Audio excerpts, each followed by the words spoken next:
Olá a todos, meu nome é Marcelo e este é o canal Pesquisa Plural.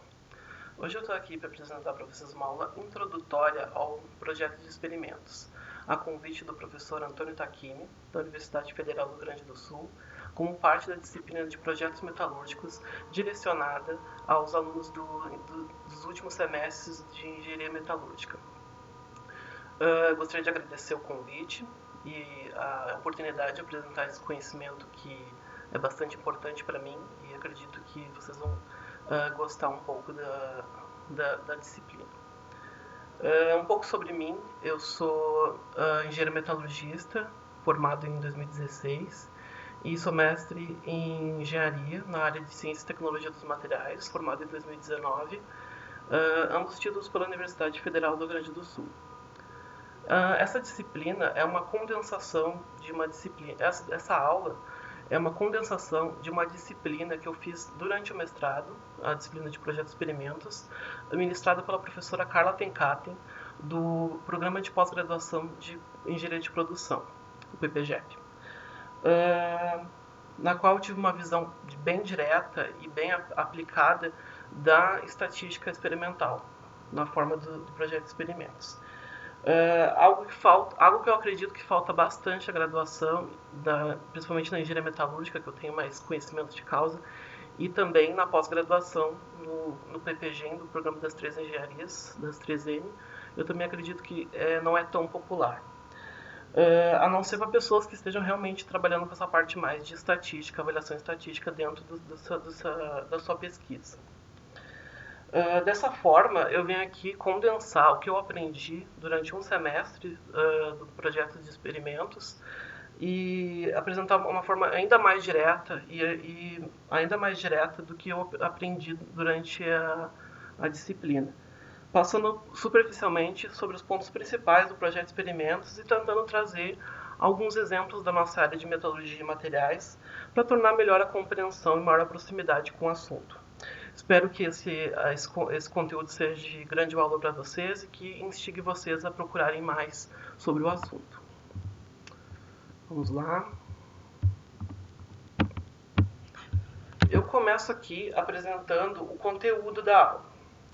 Primeiramente, eu divido a aula em duas partes, em 2 vídeos, em que eu falo primeiro sobre, na parte 1, eu faço uma introdução, onde eu faço um breve histórico, apresento algumas definições e terminologias que serão utilizadas durante a aula e também os objetivos específicos do projeto de experimentos. Ainda como parte da introdução, eu faço uma menção aos conceitos e ferramentas estatísticas que são necessários para melhor compreensão do assunto, se vocês forem estudarem mais a fundo, e também para a aplicação dele. Em seguida, eu falo de 2 conceitos que são base do projeto de experimentos, que são os projetos fatoriais e a análise de variância. Na parte 2 da aula, no próximo vídeo, no caso, eu falo dos projetos fatoriais 2na-K, que são um tipo específico de projetos fatoriais, que permitem um tratamento que leva à economia e atende às nossas restrições experimentais que possam existir. Chegando ao fim da aula, eu falo sobre modelamento e otimização, as ferramentas utilizadas para alcançar as melhores respostas do nosso experimento e termino com as minhas referências. Começando pelo começo, o projeto de experimentos, que vocês vão encontrar muitas vezes na literatura pelo termo e a sigla em inglês, Design of Experiments, ou DOE, é uma metodologia apoiada em conceitos estatísticos que está envolvida em todas as etapas do experimento, desde o seu planejamento, passando pela sua execução e análise e chegando até a sua otimização. Ela foi introduzida pelo bioestatístico Ronald Fisher, uma das figuras pioneiras e mais importantes da estatística experimental no século XX, que praticamente criou sozinho as ferramentas que eu vou apresentar dentro do projeto de experimentos. E ele fez isso inicialmente lá em 1935, ele apresentou, aplicado a experimentos das ciências agrárias. Mas devido à versatilidade e à aplicabilidade do projeto de experimentos, ele tem sido usado em diversas áreas do conhecimento, praticamente todas, desde as ciências exatas, as ciências biológicas, as várias áreas da engenharia e até a medicina. Bem, o conceito básico por trás de um experimento é o estudo de um sistema, que pode ser um produto, um processo ou um serviço, e como ele se comporta. Esse sistema pode ser visto como uma caixinha, em que transforma o que entra, os fatores controláveis e não controláveis, no que sai, que são as variáveis de resposta. Eu vou falar um pouco sobre cada componente desse sistema. Primeiro eu vou falar sobre os fatores controláveis. Os fatores controláveis são os parâmetros que escolhemos que podem ser alterados durante o experimento na forma de níveis.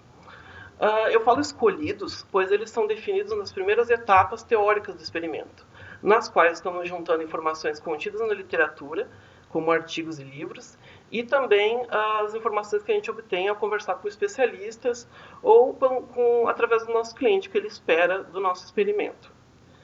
Os fatores controláveis, eles podem ser diversos e variados parâmetros, e eles podem ser qualitativos ou quantitativos.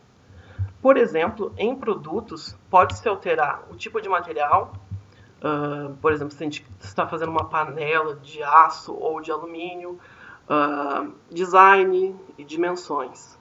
Em processos, a gente pode alterar a temperatura que a gente está realizando um processo, por exemplo, a temperatura que a gente seleciona um tratamento térmico, a concentração de um reagente que a gente pode usar para realizar algum processo, a corrente potencial aplicada em uma célula eletroquímica, um tipo de forno, seja ele de indução ou a gás ou por resistência.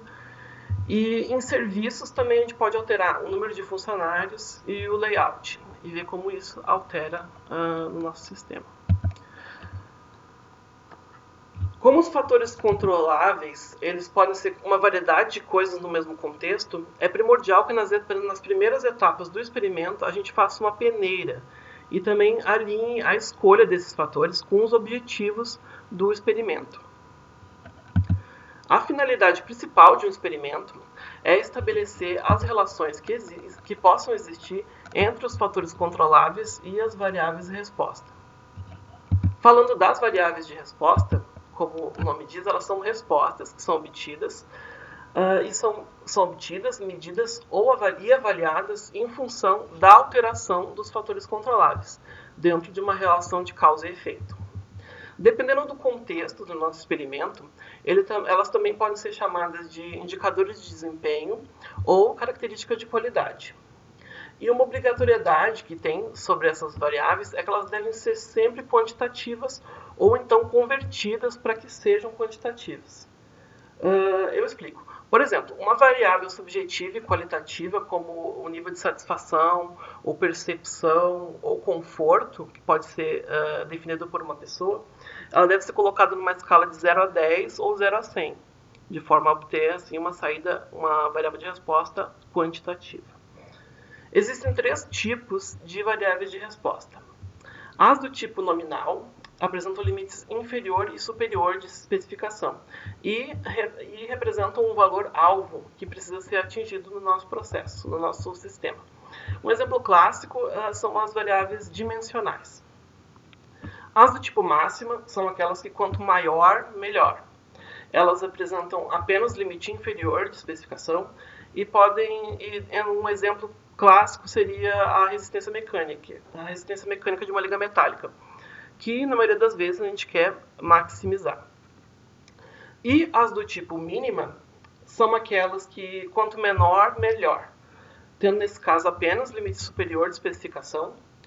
E um exemplo mais para metalurgia assim, é o nível de contaminação que pode existir de um elemento que pode prejudicar as propriedades do nosso material, ou então até nível de inclusões não metálicas dentro de um aço, que geralmente a gente quer diminuir, né?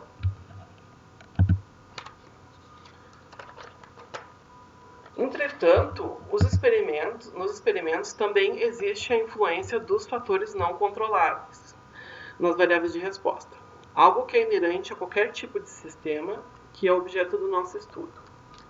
Os fatores não controláveis, como o próprio nome sugere, eles são parâmetros que definem, que influenciam a saída do sistema.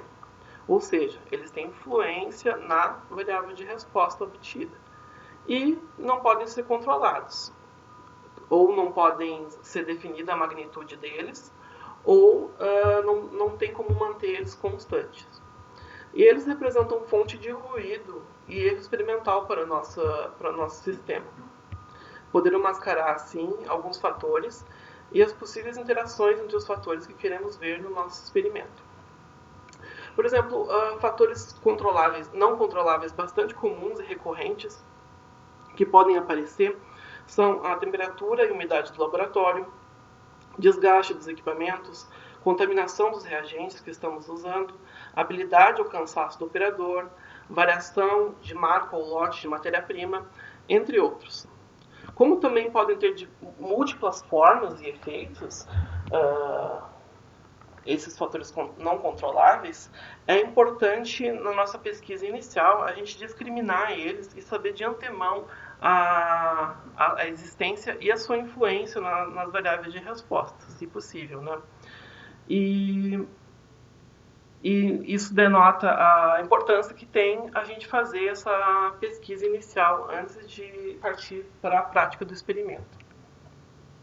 Uma maneira didática de se observar como os fatores não controláveis atuam no nosso sistema é através da analogia da ilha submersa.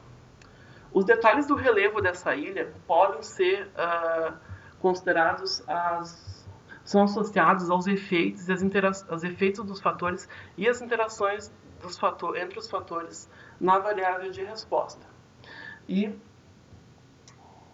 Enquanto o nível da água está associado ao nível de ruído no nosso experimento. Um experimento bem planejado, com baixo experimental e com a correta aplicação do projeto de experimentos, ele leva a uma redução desse nível de ruído, uma redução desse nível de água, revelando outros aspectos dessa ilha submersa, ou seja, outros aspectos de efeitos e interações que antes estavam mascarados pelo alto nível de ruído. Os objetivos específicos do projeto de experimentos são realizar uma estruturação da sequência de ensaios alinhada com os objetivos pré-estabelecidos pelo pesquisador e as restrições existentes. Também se procura aumentar a eficiência do nosso sistema ao maximizar a quantidade de informações obtidas com a mínima quantidade de ensaios realizados, o que leva a um desempenho com economia. E também, além disso, se deseja fazer um estudo simultâneo dos efeitos principais e das interações entre os fatores, e definir quais deles são significativos para o nosso sistema, ao mesmo tempo que o torna pouco sensível ao efeito do ruído experimental. Aqui eu menciono uma série de conceitos e ferramentas estatísticas que precisam ser revisados para um estudo mais aprofundado sobre o projeto de experimentos e para a correta aplicação dele, como as definições de população, censo e amostra, as diferenças que existem entre exatidão e precisão, os conceitos de variáveis e atributos e as ferramentas de análise de dados, entre elas as medidas de tendência central, como a média aritmética, a mediana e moda, as medidas de variabilidade, como amplitude, variância, desvio padrão, coeficiente de variação, e as ferramentas de visualização de dados, como histogramas, gráficos box plot e distribuição de probabilidades. Entrando na parte específica do projeto de experimentos, um dos fundamentos centrais é o conceito de projetos fatoriais, que são o tipo de projeto que atende o nosso objetivo de estudar simultaneamente os efeitos dos fatores e as interações entre os fatores. Nos projetos fatoriais, a gente calcula o número total de experimentos multiplicando o número de repetições pelo número de níveis de cada fator. Se temos um experimento com dois fatores, seja ele A e B, o número total de experimentos, N maiúsculo, é igual ao número de repetições, N minúsculo, e esse número de repetições, em cima delas a gente calcula o erro experimental do nosso sistema, e geralmente ela é igual a 3, naquilo que a gente conhece como triplicata. Vezes ICN vezes o A minúsculo, que é o número de níveis do fator A, vezes o número de níveis do fator B. E assim por diante, quando a gente tem mais fatores no nosso experimento. Eu trago aqui um primeiro exemplo para ajudar a delinear mais características dos projetos fatoriais e apontar algumas vantagens perante o que é comum de se fazer no ambiente da pesquisa. Suponhamos que a gente está trabalhando com aço hipotético ao cromo, com 8,6% de cromo em massa, que submetemos a um tratamento térmico a uma temperatura de 500 graus para obter uma temperatura de aproximadamente uma dureza de aproximadamente 79,2 RoC. Porém, se desconfia que isso pode ser aumentado ao alterar a composição à temperatura, pois existe um comportamento como descreve essa curva, onde existe um máximo e a gente não está nele. Nosso ponto de operação não está nesse máximo. E a gente quer fazer essa investigação. Não sabemos exatamente o comportamento para essa liga, e então não existe esse gráfico, a gente não tem acesso a ele. No caso, seria apenas olhar na curva ou numa tabela, né? E a partir do enunciado, a gente pode ver que existe um ponto de operação, que é 8,6% de cromo e o tratamento realizado a 500 graus. E os fatores controláveis, que são os parâmetros que alteramos no experimento, que vamos alterar no experimento para fazer essa investigação, são a temperatura e o teor de cromo. E a variável de resposta é a dureza RoC que queremos maximizar. Logo, é uma variável de resposta do tipo máximo. Nesse ponto, vamos assumir que não existe fontes de ruído, o que não é verdade na prática, ainda mais em um laboratório industrial, se a gente estiver fazendo isso num laboratório industrial. Mas enfim, apenas para tornar as coisas mais simples. Em um projeto, digamos, convencional, que a gente chama de convencional por ser o mais usual, o mais comum dentro da prática, a gente altera um fator por vez, a partir do ponto de operação. A gente estabelece uma série de pontos experimentais a partir desse ponto de operação e vamos alterando. Primeiro a temperatura, depois o teor de cromo ou vice-versa. E para cada ponto, eu friso que existe uma repetição de 3, a triplicata, né? E a gente toma a média desses pontos, a média entre esses pontos, a média da dureza nesses pontos, e observa se existe influência. Só que existe um grande problema nessa abordagem, que é que não importa a quantidade de pontos que a gente estabeleça a partir desse ponto de operação, a gente não tem como saber ou afirmar se a gente chegou no ponto máximo de dureza possível. Vamos apenas saber o máximo local em cima dessa linha experimental que a gente criou. Agora, se a gente fala de projetos fatoriais cruzados, se a gente obtiver uma distribuição de pontos experimentais adequada, a gente consegue criar uma área de varredura que pode ou não englobar o máximo global do nosso gráfico. Aqui, por exemplo, temos 4 pontos que trabalham com 2 níveis em cada fator, e eles estão com 2 níveis em cada fator combinados entre si. E cada ponto representa uma combinação única desses fatores, e isso já mostra que é possível obter mais informação com menos número de experimentos. Pois o número total de experimentos, nesse caso, como a gente viu, é 3 repetições vezes 2 níveis do fator A vezes 2 níveis do fator B, o que leva a um total de 2 experimentos. Comparando aqui com o projeto convencional, eu tenho 3 repetições vezes 10 pontos que eu estabeleci em cima dessa reta de investigação. É praticamente mais do que o dobro do que relacionado ao projeto fatorial cruzado. E mesmo se a gente fizer 12 pontos aqui, distribuir sobre essa reta, ainda assim vai existir aquele problema de não saber o máximo global e sim estar apenas investigando o máximo local. Voltando aqui para o projeto fatorial, dentro do projeto de experimentos é possível modelar a variável de resposta, no caso a dureza, em cima dos níveis testados e os resultados dos níveis testados. E assim apontar com maior precisão, uma certa precisão, qual nível de cada fator leva a uma máxima dureza que podemos obter. Além disso, existem ferramentas que trazem uma validação estatística para afirmar se o efeito ou interação é significativa para o nosso projeto. E também, através desse modelamento, a gente consegue descobrir onde está o máximo global no nosso sistema.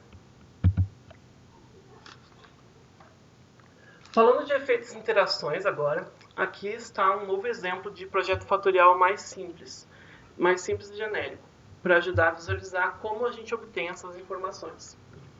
Consideremos um experimento com dois fatores controláveis, sejam eles A e B, e uma variável de resposta.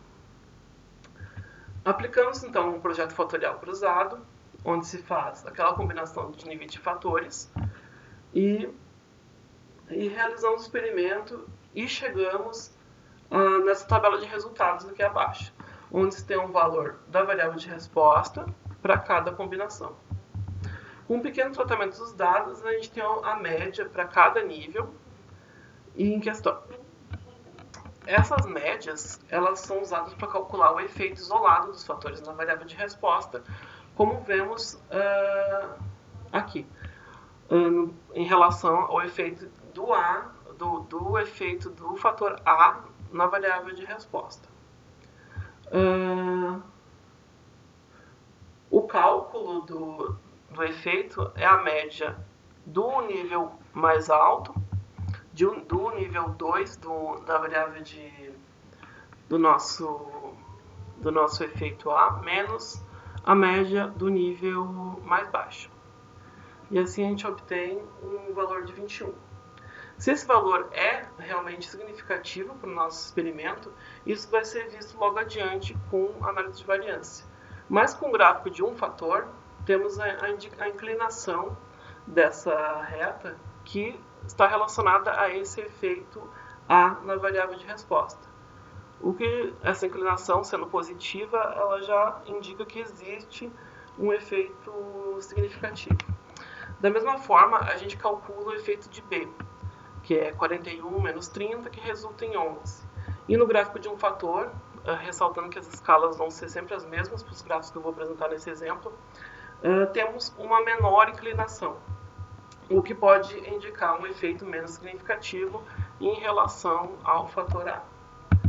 No que se refere à influência da interação entre A e B na variável de resposta, realizamos o mesmo cálculo do efeito, só que dessa vez considerando a média dos valores cruzados, o que aqui resulta em 1. Um valor que, mesmo sem análise de significância, já é considerado baixo. Mas é no gráfico de dois fatores que onde a gente coloca a resposta de um fator em função do outro, no caso aqui o fator B em função do fator A, é que podemos visualizar melhor e estabelecer a natureza da interação. Pois quando as retas elas são paralelas, elas indicam que a gente tem uma interação paralelas ou quase paralelas, elas indicam que temos uma baixa interação entre os fatores. Ressaltando que dentro desse intervalo de investigação. Pois se essas retas são quase paralelas, em algum ponto elas vão se encontrar. E se o nosso experimento estiver nessa região, ele vai se tornar uma interação significativa. Falando de retas que se cruzam, quando isso acontece no gráfico de dois fatores, é uma indicação de que existe uma interação significativa entre os fatores. Aqui nesse gráfico, que foi construído a partir de uma nova tabela, em cima do exemplo anterior, a gente observa que a interação calculada ela já apresenta um valor em módulo bem maior do que no caso anterior, E o cruzamento das retas é apenas uma indicação gráfica, visual, de que essa interação é forte. Bem, e quando que um efeito ou uma interação pode ser considerado significativo? Aqui entra um outro conceito, o primeiro conceito fundamental do projeto de experimentos, que é a análise de variância, também conhecido pela sigla ANOVA, que vem do nome em inglês Analysis of Variance. A ANOVA faz uma sequência de tratamentos de dados que leva a gente a um teste de hipótese que define se os efeitos são ou não significativos no nosso sistema. Existe uma série de suposições básicas para a validação do método, que eu vou aqui citar apenas superficialmente, pois elas não são essenciais para pegar a ideia do ANOVA. A gente tem que ter uma distribuição normal dos dados, uma homogeneidade nas variâncias de cada grupo, ou seja, uma aleatoriedade do erro. Os efeitos têm que ter uma aditividade e precisa-se ter uma independência estatística dos valores observados. Enfim, começando aqui com o experimento mais básico possível, onde podemos aplicar a ANOVA, apenas para pegar a ideia que se aplica aos experimentos mais complexos. No One Way ANOVA, os experimentos apresentam apenas um fator controlável a x níveis, lembrando que ele pode ser qualitativo ou quantitativo, e apenas uma variável de resposta, esta frisando sempre quantitativa. E o objetivo da ANOVA é apontar se os valores da média da variável de resposta para cada nível do fator controlável têm diferença entre si. Se não há evidências para afirmar se o efeito do fator controlável é significativo. E se sim, se as médias diferem entre si, isso denota um efeito. E esse raciocínio se estende para os experimentos mais complexos. Partindo para um nível de complexidade acima, temos o Two-Way ANOVA, que trabalha com dois fatores controláveis, A e B, com seus respectivos números de níveis, cada um, A e B minúsculo, e o número de repetições, o número N de repetições, enquanto se avalia uma variável de resposta por vez. Aqui está uma tabela genérica dos dados brutos, onde um elemento qualquer tem esses três índices. O primeiro se refere ao nível do fator A, no caso esse é o primeiro nível. O segundo índice se refere ao nível do fator B. E o terceiro se refere a qual repetição esse valor se refere, essa primeira repetição. O modelo estatístico por trás de cada valor obtido define que ele pode ser decomposto entre esses fatores. Uma média geral, esse μ, mais o efeito do iésimo nível de A, mais o efeito do jésimo nível de B, mais a interação que existe entre as variáveis A e B, mais o erro aleatório. Enfim, até agora eu apenas apresentei a base teórica do ANOVA, mas na prática o que a gente trabalha é com essa tabela ANOVA, e eu vou falar sobre ela. Na primeira coluna temos a fonte dos dados tratados, ou seja, sejam eles referentes aos efeitos ou às interações, assim como o erro associado ao experimento, e também uma linha sobre o total, que serve para verificação nas próximas duas colunas. Na segunda coluna, temos o cálculo das somas dos quadrados, que apresenta uma forma de somatório específica para cada efeito ou interação. Nada muito complexo, como pode parecer, essas fórmulas com somatório e tal, mas eu não vou me ater a isso porque não é o foco dessa aula. Só para não dizer que eu passei correndo, essas fórmulas lidam com somatórios, ora de totais ou de médias, elevados ao quadrado, e também tem esse termo de correção, que é aplicado no cálculo das somas dos quadrados dos efeitos das interações. E uma propriedade é que a soma dos quadrados total é igual à soma dos quadrados dos efeitos da interação e do erro. E isso é útil para verificar se a gente fez um cálculo correto aqui nesse formulário, e também para calcular indiretamente a soma dos quadrados do erro, que envolve essa expressão um pouco mais complexa. A gente pode querer usar essa relação para calcular indiretamente. Na terceira coluna, temos os graus de liberdade para cada fonte. O número de graus de liberdade de um efeito principal, ele é o número de níveis que ele tem, menos 1. O grau de liberdade da interação é a multiplicação dos graus de liberdade dos elementos da interação. Aqui, A e B. No caso, A menos 1 vezes B menos 1. E o grau de liberdade total, ele também é a soma dos graus de liberdade dos fatores dos efeitos, mais interação, mais o grau de liberdade. E o grau de liberdade total, ele é um número total de experimentos, menos 1. Assim a gente pode determinar, sabendo a distribuição para os efeitos e para o fator, para a interação, a gente pode calcular também diretamente quantos graus de liberdade sobraram para o erro. Na quarta coluna, temos as médias quadradas, que obtemos dividindo a soma dos quadrados pelos graus de liberdade. A média quadrada é um outro termo para variância, lembrando que a variância é o desvio padrão ao quadrado.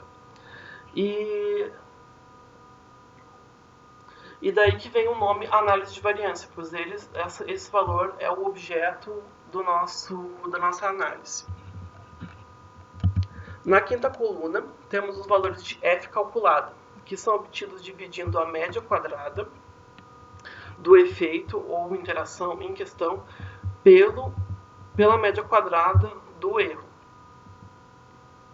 Esse valor, então, é comparado com o f tabelado, que é um valor referente à distribuição de Fisher-Snedeker, que é uma função complexa de distribuição de probabilidade, que, para nossa alegria, aparece na forma de tabela em função da significância do nosso experimento, dos graus de liberdade do efeito ou da interação em questão e do grau de liberdade do erro.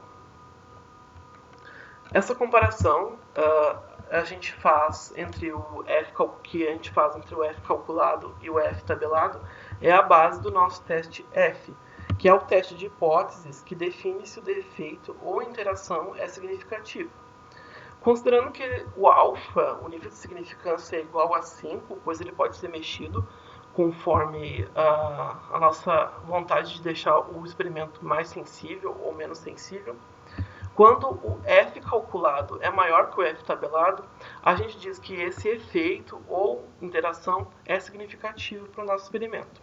Do contrário, se o f calculado é menor que o f tabelado, o efeito não é significativo. Antes de partir para um exemplo com contexto e números, para revisar toda essa parte de ANOVA que eu apresentei, eu gostaria de falar um pouco sobre a generalização dos projetos fatoriais e da ANOVA. Até 2 fatores controláveis, é possível a gente fazer todos esses cálculos facilmente no Excel. Quando a gente lida de 3 fatores para cima, alguns softwares mais específicos, como Minitab, SSPS, StatGraphs, tornam o trabalho e a visualização dos dados mais conveniente e mais fácil. Isso porque, quando a gente tem 3 fatores, a gente já tem mais efeitos principais, no caso, os efeitos que envolvem esse fator C, e assim a tabela fica maior, né? A tabela da ANOVA fica maior. E se a gente tem um experimento com 5 fatores, a tabela fica enorme, né? O que torna quase uma obrigação a gente apelar para esses softwares, pois corre-se o risco da gente fazer um cálculo errado e levar um resultado que esteja diferente do que a gente espera ou que esteja errado, né? Enfim, aqui eu apresento um exemplo para mostrar que a ANOVA, apesar de todo esse jargão estatístico e esse calhamaço de fórmulas, ele é algo simples de ser aplicado e de ser analisado. Consideremos aqui um experimento que consiste em avaliar o efeito da presença de aditivo em 2 níveis, com e sem, e a porcentagem de carga em 3 níveis, 10, 15 e 20%, na elongação até a ruptura de uma borracha medida através da porcentagem entre o comprimento inicial e o comprimento final do nosso ensaio. E digamos que a gente quer maximizar essa elongação, ou seja, tornar nossa borracha mais elástica ainda.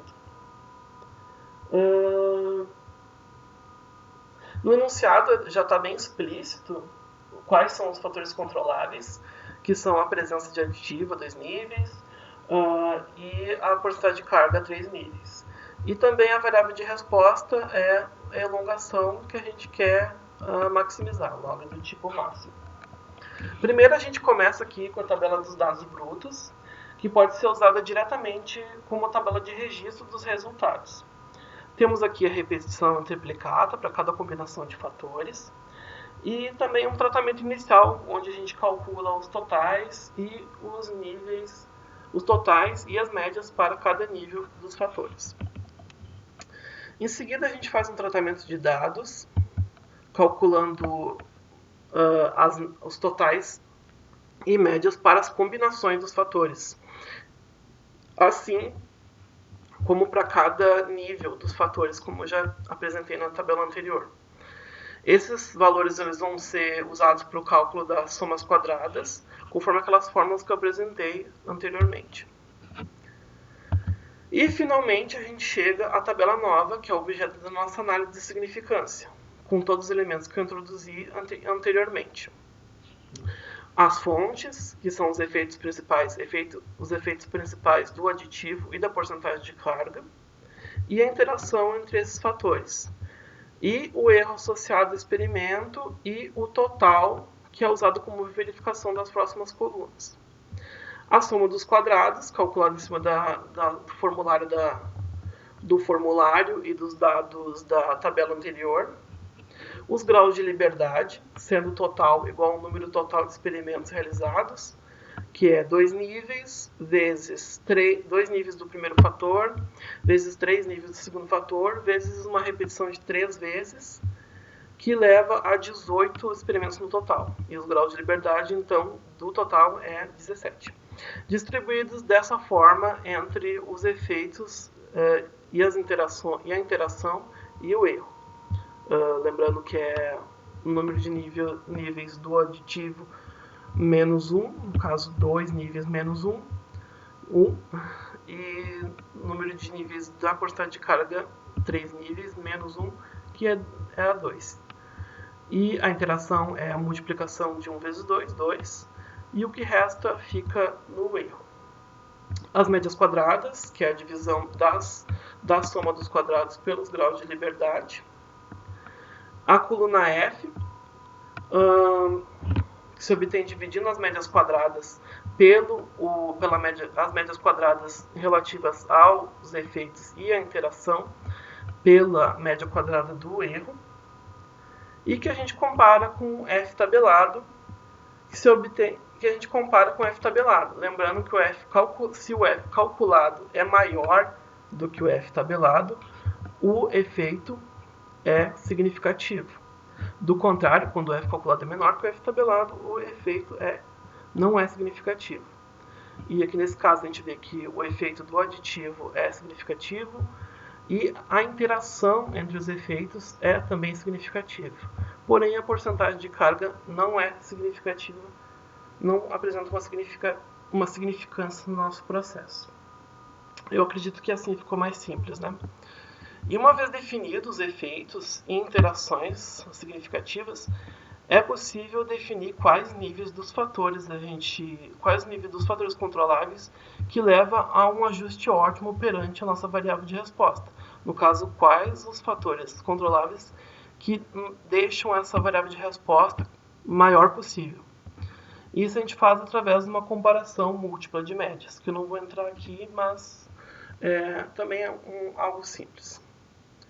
Bem, esse é o fim da parte 1. Eu continuo o conteúdo na parte 2. Até!